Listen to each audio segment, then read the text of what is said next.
Hello friends, तर स्वागत आहे तुमचं आपली या यूट्यूब चॅनलवरती. तर चॅनलवर मित्रांनो नवीन असाल तर चॅनलला सबस्क्राईब करा आणि आपली ही स्टोरी ऐकत राहा. चला तर मग स्टोरीकडे पळूयात. शिवांशी जसे सांगते की हा शिरा नीलम यांनी केला आहे, तसं उचललेला चमचा धीरज प्लेटमध्ये ठेवतो आणि त्याच्या अशा करण्याने सगळे धीरजकडे टेन्शनमध्ये बघू लागतात. नीलम तर श्वास रोखून बघत होत्या. त्यांना टेन्शन आलं होतं की शिवांशीलाही आता तो काय करेल ते कळत नव्हतं. पण तेवढ्यात धीरज परत तो चमचा उचलतो आणि खाऊ लागतो. तसे सगळे मोकळा श्वास घेतात. नीलम यांना सुद्धा बरं वाटतं. धीरजला ते कळल्यावर खरे तर खायचे नव्हते, पण तेवढ्यात त्याचे लक्ष त्याच्यासमोर बसलेल्या रिया आणि प्रियावर जाते. त्यासुद्धा टेन्शनमध्ये त्याच्याकडे बघत होत्या. त्यांच्या चेहऱ्यावरचे हसू लगेच गायब होते. त्यामुळे मग धीरज लगेच खाऊ लागतो आणि सगळ्यांच्या चेहऱ्यावर परत हसू फुलते. त्यांच्या चेहऱ्यावरचे हसू बघून त्यांच्या मनाला शांती मिळते. धीरज त्याच्या प्लेटमधला सगळा शिरा संपवतो आणि आपला फोन घेऊन हॉलमध्ये जातो. तिथे बसून तो गुरुला कॉल करून सगळ्या अपडेट घेत असतो. प्रिया आणि रियाने त्याला आज ऑफिसला जाण्यापासून अडवलं होतं. आई, आता खुश असाल ना तुम्ही? शिवांशी नीलमजवळ जात बोलते. थँक्यू शिवांशी, तुझ्यामुळे आज धीरजने माझ्या हातचा शिरा खाल्ला. नीलम तिला मिठी मारत बोलतात. आई, असं काही नाही. तुम्ही केलेला शिरा त्यांना खूप आवडला म्हणून त्यांनी खाल्ला, शिवांशी म्हणते. शिवांशी, आता पुढे काय करायचं? गीताई म्हणतात. आता आपण मंदिरात जायचं आणि तिथून मग अनाथ आश्रमात. शिवांशी, पण तो तयार होईल का? प्रीती, होतील ते. राजपूत काका म्हणजेच देवेंद्र काका, तुम्ही बोलून बघा, ते ऐकतील, शिवांशी म्हणते. भाई कोणाचंच ऐकत नाहीत आणि बर्थडे दिवशी मंदिर तर अजिबात नाही, रोहित म्हणतो. ऐकतील ते. काका, तुम्ही बोलून तर बघा, शिवांशी म्हणते. ठीक आहे, बघतो मी. तर आता इथे देवेंद्र उठून हॉलमध्ये जातात. त्यांच्या मागे बाकीचे पण जातात. त्यानंतर धीरज, आता तुझं काही काम आहे का? ते म्हणतात. तर पुढे नाही नाही नाही का? तो म्हणतो. धीरज, आपण सगळे आता आपल्या इथल्या गणपतीच्या मंदिरात जात आहोत. तर राजपूत म्हणजेच धीरजचे वडील, मी नाही येणार, तुम्ही जाऊन या. तुम्हाला माहीत आहे मी त्या मंदिरात जात नाही, धीरज म्हणतो. तुझी तर तिथे खरी गरज आहे, त्यामुळे तू हवा आहेस, देवेंद्र म्हणतात.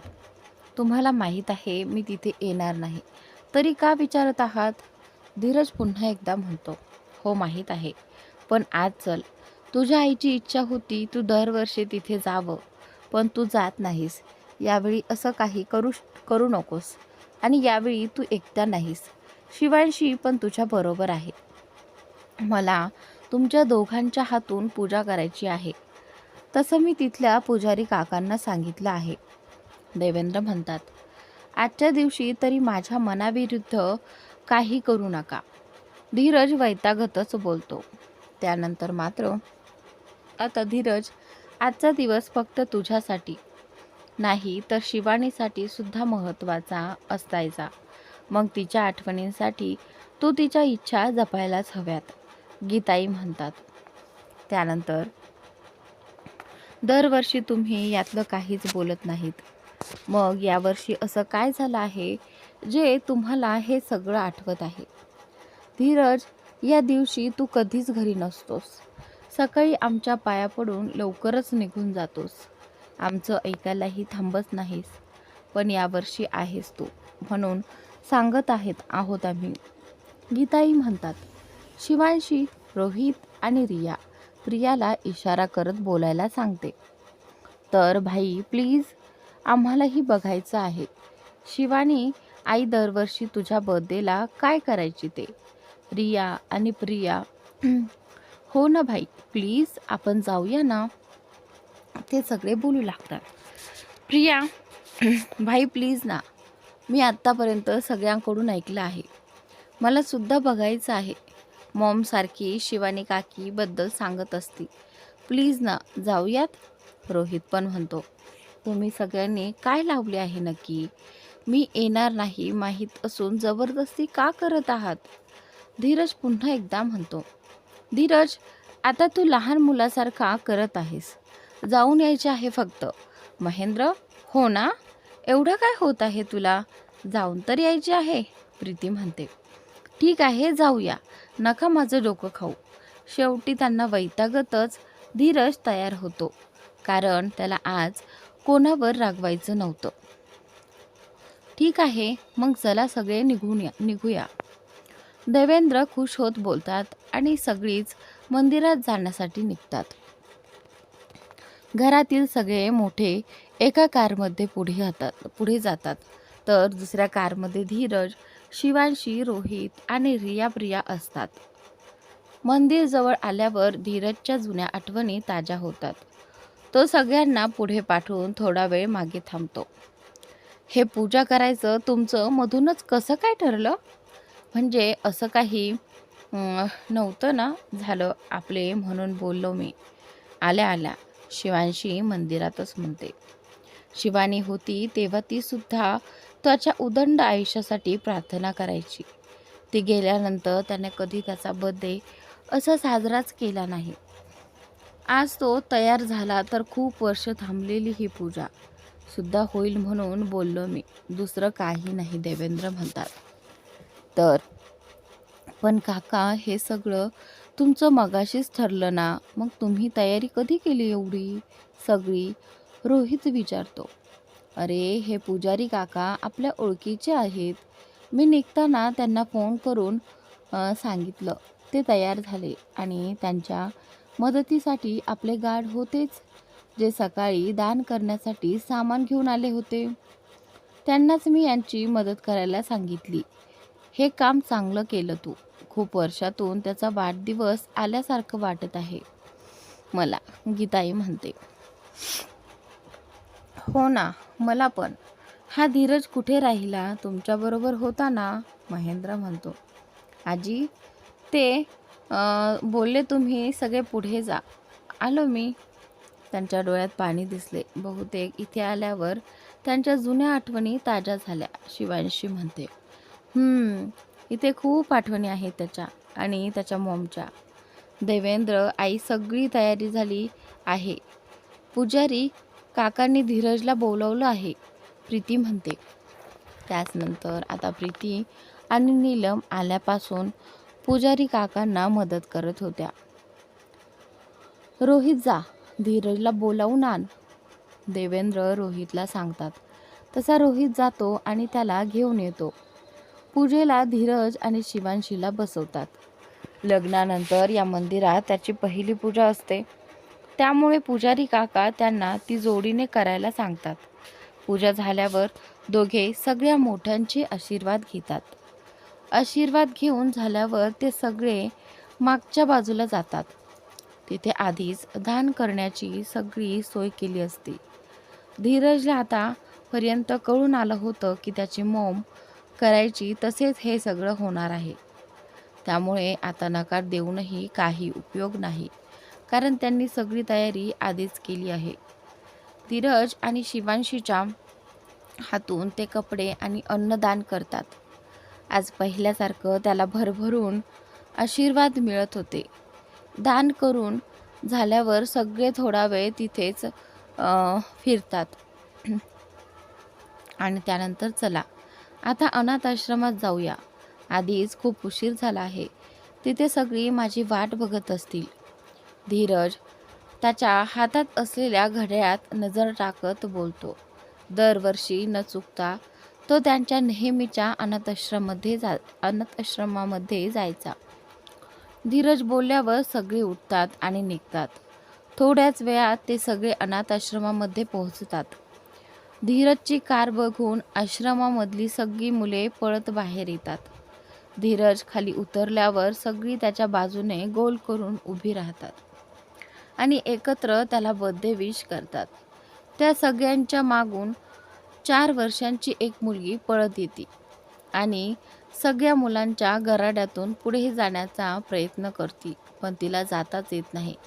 तसं ती रडणारा चेहरा करते, तसं धीरज लगेच त्या सगळ्यांना बाजूला सारून तिला उचलून घेतो आणि हे क्यूटी, काय झालं रडायला? धीरज, मला तुला आधी विश करायचं होतं, पण बघा ना, तू आलास आणि हे पळत आले.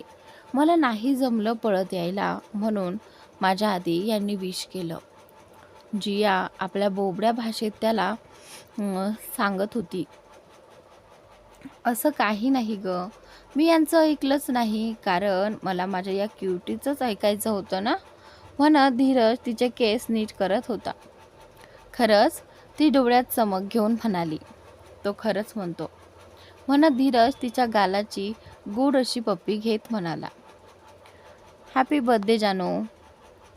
तर जिया त्याच्या मानेला दोन्ही हातांनी वेढा घालत म्हणाली, तर थँक्यू किटी. तोही बोलतो. धीरज पण तिला जवळ घेतो. हे सगळं मागे उभं असलेली त्याची फॅमिली पाहत असते.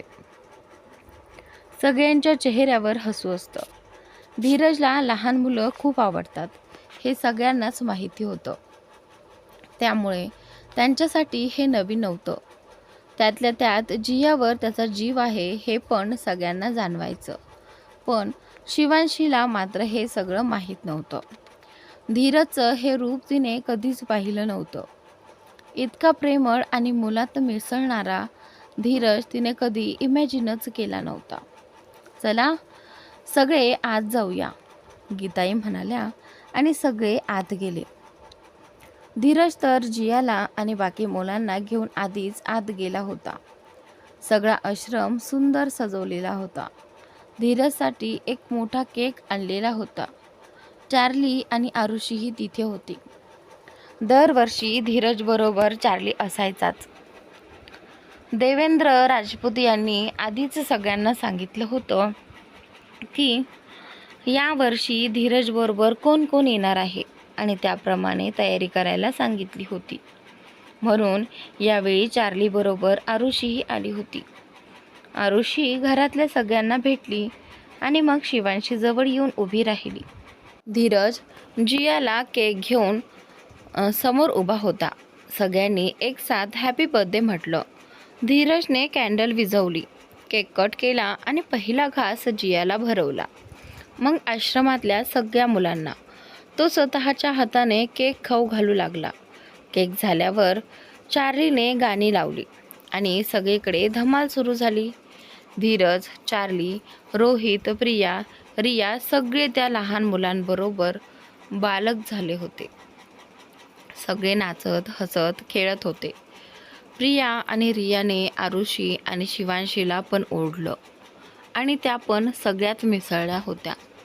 नाचून थकल्यावर सगळे दमून बसले होते. ही आंटी कोण आहे? जिया शिवांशीकडे बोट करत विचारते. तिला सगळ्या फॅमिलीच्या लोकांची ओळख होती. चार्लीने आरुषीची पण ओळख करून दिली होती, पण शिवांशीची ओळख कुणालाही करून दिलेली नव्हती. ही आंटी तुमच्या धीरज अंकलची वाईफ आहे, म्हणजे तुझ्या जानची बायको आहे. गीताई जियाची हनुवटी पकडून हसतच बोलल्या. त्यानंतर तसं सगळे लहान मुलं आंटी आंटी करत शिवांशी जवळ गोळा झाले. जिया पण खुश होऊन धीरजच्या मांडीवरून उठून शिवांशीकडे आली. शिवांशी हसत सगळ्यांना जवळ घेत होती. तिनं जियाला मांडीवर बसवलं आणि सगळ्यांशी मस्त गप्पा मारायला सुरुवात केली. त्याचनंतर तिला सगळ्या मुलात सहज मिसळलेलं पाहून धीरजला खूप समाधान वाटलं. सगळे तिला वेगवेगळे प्रश्न विचारत होते आणि ती सगळ्यांना हसत हसत उत्तर देत होती. हे पाहून धीरजला खूप छान वाटतं. थोड्या वेळाने लंच टाईम झाला. सगळी मुलं हात धुवून जेवायला आली. धीरजच्या बर्थडेच्या दिवशी सगळ्यांसाठी पंचपक्वान्न तयार केलं जातं. धीरज सगळ्याजवळ गेला आणि एक एक घास भरवायला लागला. शिवांशी, जीजू किती भारी ना, इतके श्रीमंत असूनही त्यांना कुठे घमंड नाही. बघ ना, कोण कुठली मुलं पण सगळ्यांना आपलं मानलंय. आरुषी शिवांशी जवळ येऊन म्हणाली, मला कधी वाटलंच नव्हतं की ते असे असतील. म्हणत शिवांशी त्या मुलांजवळ गेली. जिया हाताने खाण्यासाठी धडपडत होती. शिवांशी तिला उचलून घेत मांडीवर बसवते आणि चारू लागते. धीरज तिच्याजवळ येऊन गप्पा मारत होता. सगळ्या मुली तिच्याकडे बघत होत्या.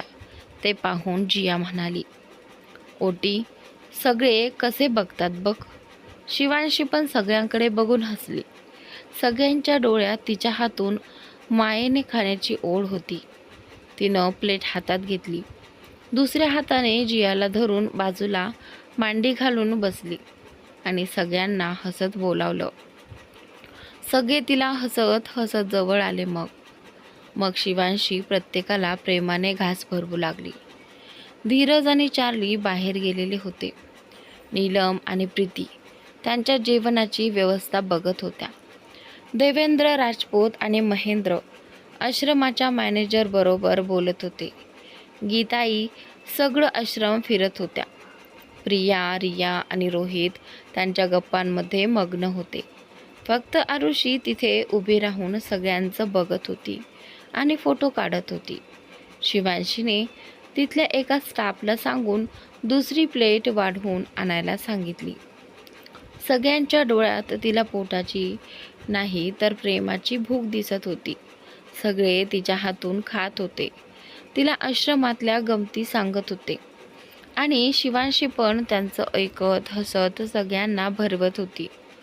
थोड्या वेळाने सगळे बाहेर गेलेले एका मागून एक आत आले आणि मुलाचं टेबल रिकामं पाहून गोंधळले. अरे कुठे गेले एवढे सगळे? पण तेवढ्यात कोपऱ्यातून गोंगाट ऐकू आला. सगळेच कोपऱ्याकडे वळले. तिथे कोपऱ्यात शिवांशी आणि तिच्या बाजूला सगळ्या मुलांचा घोळका दिसतो. ती सगळ्यांना एक एक करून चारत असते. तिला बघून सगळ्यांना शिवानीची आठवण येते. माझी शिवानी सुद्धा सगळ्यांना अशीच चारायची. गीताई डोळ्यात पाणी आणत बोलतात. त्यानंतर मात्र आजकालच्या मुलींना गरीब मुलं म्हणलं किळस येते. त्यांना हात सुद्धा लावत नाहीत आणि हे सगळ्यांना हवलं घेऊन मायेने भरवत आहे. लाखात एक सून भेटली आहे आपल्या घरासाठी. देवेंद्र, हो ना? शिवानी ताईची छबी आहे हिच्यामध्ये. सगळ्यांना लगेच आपलं करते. नीलम तिच्यावरून बोट मोडत बोलतात. धीरज सगळ्यांचे बोलणे फक्त ऐकत असतो. शिवांशीला बघून त्याला सुद्धा त्याच्या मॉमची आठवण येते. कारण त्यासुद्धा आश्रमात आल्यावर सगळ्यांना जवळ घेऊन स्वतःच्या हाताने भरवायच्या. त्याच्या डोळ्यात पाणी होतं. तो तसंच भरल्या डोळ्याने तिच्याजवळ जातो. तर त्याला बघून जिया शिवांशीच्या मांडीवरून उठून धीरज जवळ जाते आणि त्याला घेऊन शिवांशीच्या बाजूला बसते. शिवांशी आणि धीरज दोघे पण एकमेकांकडे बघून हसतात आणि त्या मुलांना चारू घालतात. त्या सगळ्यांची पोटं आणि मनं दोन्ही भरते. खाऊन झाल्यावर ती सगळी खेळायला जातात. त्यांच्यानंतर घरातील बाकीची सगळी जेवायला बसतात.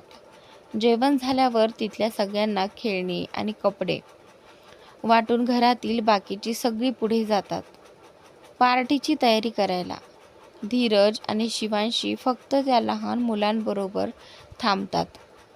तर त्यानंतर शिवांशी, चल तुला आम्ही आश्रम दाखवतो. सगळी मुले खेळण्यात बिझी झाल्यावर धीरज तिला बोलतो. ती सुद्धा हसत होकार देते आणि त्याच्याबरोबर जायला तयार होते. दोघं पण आता आश्रम बघत असतात. आश्रम बघताना धीरजच्या जुन्या आठवणी सगळ्या ताज्या होतात. तो तिला सगळं काही सांगतो आणि शिवांशी तिच्या त्या हळव्या धीरजला सावरत असते. खरं तर त्याचा बर्थडे मला या पार्टमध्ये संपवायचा होता, पण हा पार्ट खूप मोठा झाला आहे. माझं काम असल्याने मी सातारला गेली होती आणि सातारहून आल्यावर आता हा मोठा पार्ट तुमच्यासाठी टाकला आहे. का तर तुम्ही वाट बघत असाल म्हणून. तर प्लीज आता कमेंट करायला विसरू नका, कंजूसी करू नका. छान छान अशा कमेंट करा. मी तुमच्या कमेंटची वाट पाहते. धीरज शिवांशीला पूर्ण आश्रम फिरून दाखवत होता. आश्रमात फिरताना धीरजच्या जुन्या आठवणी परत वर येतात. असं नाही की तो दरवर्षी येत नव्हता, पण दरवर्षी आल्यावर तो फक्त त्या मुलांबरोबर वेळ घालवायचा आणि निघून जायचा. कधीच तो आश्रमात फिरला नव्हता. शिवांशी, तुला माहिती आहे, मी लहान असताना मॉम आणि मी सारखे इथे यायचो. आणि तुला माहिती आहे, मॉम मला माझी खेळणी त्यांच्याबरोबर शेअर करायला सांगायची. मला तेव्हा खूप खेळणी असायची. माझ्या बर्थडेच्या दिवशी रात्री पार्टीमध्ये मला खूप खेळणी भेटायची. मग दुसऱ्या दिवशी मी सगळी खेळणी घेऊन आश्रमात यायचो आणि सगळ्यांबरोबर शेअर करायचो. धीरज शिवांशीला सांगत असतो. तुमची खूप अटॅचमेंट आहे ना इथल्या सगळ्यांबरोबर? शिवांशी धीरजला विचारते. हो, तुला माहिती आहे, माझ्या इथे खूप फ्रेंड्स होते. मी लहान असताना इथे यायचो ना, तेव्हा माझ्या वयाचे 3-4 जण होते. 3 मुलं आणि 1 मुलगी, असा 5 जणांचा आमचा ग्रुप होता. ते चौघे पण माझ्याबरोबर होते कॉलेजला. ते स्कॉलरशिप आणि मार्क्सच्या जोरावर माझ्याबरोबर मोठ्या कॉलेजला आले होते. आमचा ग्रुप मस्त होता. तेव्हाचा चार्लीसुद्धा आम्हाला भेटला होता. आमचा ग्रुप पूर्ण कॉलेजमध्ये फेमस होता. खूप मस्ती करायचो आम्ही. त्याबरोबर स्टडीसुद्धा करायचो. नंतर सगळे वेगळे झाले. शिक्षणासाठी आणि जॉबसाठी सगळे बाहेर गेले. आता कधीतरी भेटतो. 2 वर्ष झाली आमची भेट नाही, पण या आश्रमासाठी सगळी मदत करतात. त्यांनी सगळं काही स्वतःच्या बळावर मिळवलंय. कधी कधी खूप आठवण येते त्या सगळ्यांची. आता कधी भेट होईल काय माहिती. इथे आल्यावर मला सगळ्यात जास्त त्यांची आठवण येते. धीरज म्हणतो. तुमचे मित्र तुम्हाला लवकरच भेटतील. फक्त मनात इच्छा ठेवा आणि मनापासून त्यांना हाक मारा. लवकरच ते तुम्हाला भेटतील. शिवांशी त्याच्या खांद्यावर हात ठेवतच म्हणते. दरवेळेस असंच बोलतो, पण नाही येत कोण. धीरज हताश होऊन यावेळेस नक्की येतील. शिवांशी म्हणते. चला, उशीर होतोय, निघूया. धीरज डोळ्यात आलेलं पाणी पुसत शिवांशीला बोलतो. हा ठीक आहे धीरज. आणि शिवांशी सगळ्या मुलांचा निरोप घेतात. आणि आता जानू, आता परत कधी येणार आहेस तू? जिया धीरजच्या गळ्यात पडत बोलती.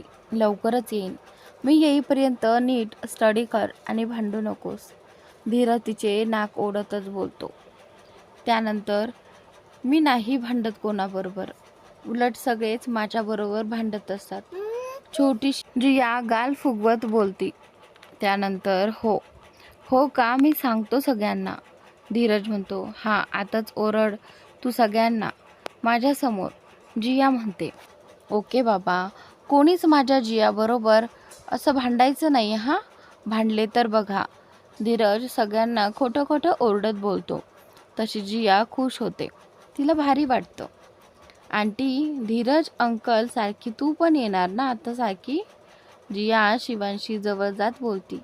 तसे बाकीचे पण सूर ओढतात. हो आंटी, आता तुम्ही सुद्धा येणार ना आम्हाला भेटायला? सगळेच तिच्या बाजूला उभे राहत बोलतात. त्यानंतर हो, मी तुमच्या सगळ्यांना भेटायला नक्की येणार. शिवांशी सगळ्यांच्या गालाचे मुका घेत बोलती. तसे सगळे मुले खुश होतात. आणि आता इथून पुढे तू आणि अंकल एकत्र आम्हाला भेटायला या, ते पण प्रत्येक महिन्याला. त्यातील एक मुलगा बोलतो. हो नक्की, आम्ही दोघे पण तुम्हाला भेटायला येणार. दोघे एक साथ बोलतात. शिवांशी आणि धीरज सगळ्यांचा निरोप घेऊन निघतात. त्याचनंतर मात्र जिया किती क्यूट आहे ना, तुम्हाला किती जीव लावते, शिवांशी म्हणते.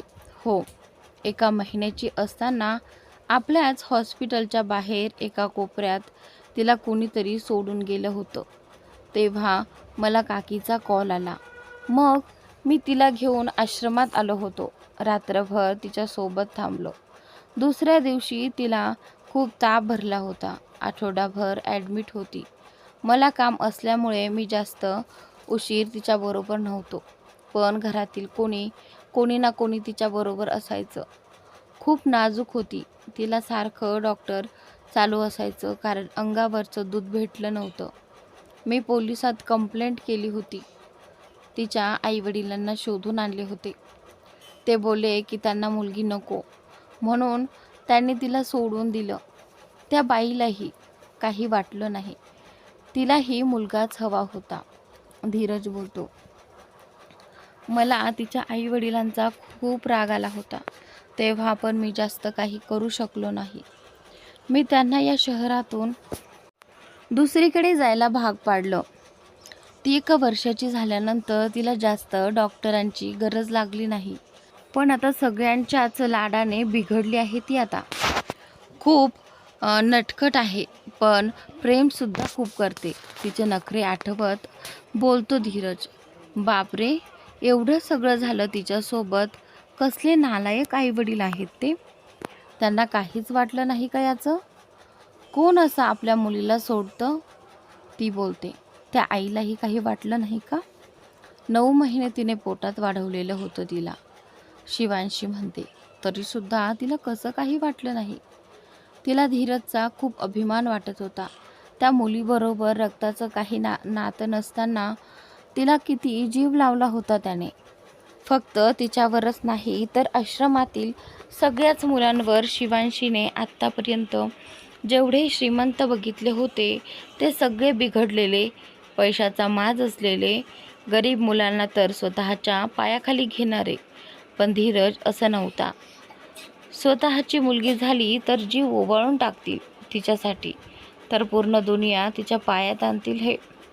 शिवांशी त्याच्याकडे अभिमानाने बघत मनात विचार करत असते. काही माणसं असं विचित्रच असतात. चल, घर आहे. धीरज कार पार्क करत बोलतो. घर आलं आहे. आणि दोघंही उतरून घरात येतात. पूर्ण घर फुगे, आर्टिफिशियल फ्लावरने सजवलेलं असतं. त्यांना घरी यायला 7 वाजून गेलेले असतात. आलात तुम्ही? किती वेळ? चला आता लवकर रेडी होऊन या. गेस्ट येतीलच इतक्यात. गीताई, हां. ते त्यांच्याबरोबर वेळ कसा गेला कळलंच नाही. धीरज म्हणतात. बरं ठीक आहे. जा आता रेडी होऊन या. उशीर होत आहे. प्रीती म्हणते. हां आलोच.